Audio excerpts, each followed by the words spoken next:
how do you position size?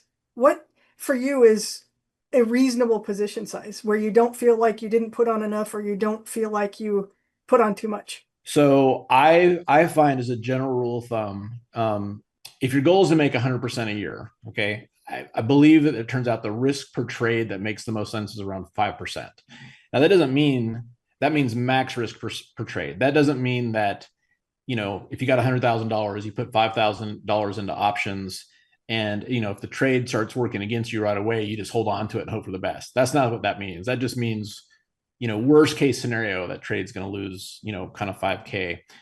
So in that kind of a situation, so you've decided on your aggressiveness level, okay, because that's important. If your goal is to make 20% annually, you're not risking 5% a trade, you're risking 1% a trade. So you got to get that dialed in.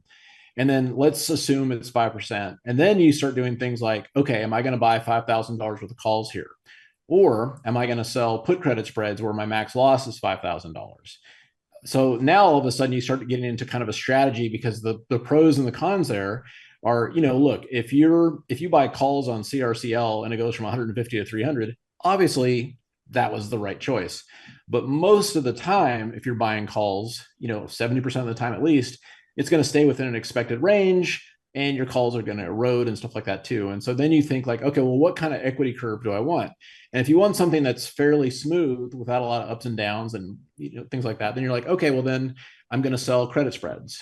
Now, once in a while, I've done some bigger trades, and what'll happen in a situation like that is, when I was like some of the Tesla trades that I did, 2020, 2021, where it's like, oh my gosh, this is it's a $2 million trade. So that's a situation where it's a more intense situation where it's like, all right, I've got 20% of my account in this trade.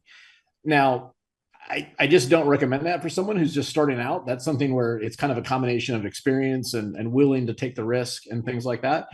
But it's still not a situation where it's like, oh, I'm all in. It's a big trade, but it's not like, let's not be stupid here. So if that makes sense, but it really just, you've got to define, what your business is trading and what's your end goal here. And I think trying to double your account is very reasonable. I don't think that's a huge stretch if you're aggressive. But it depends where you are.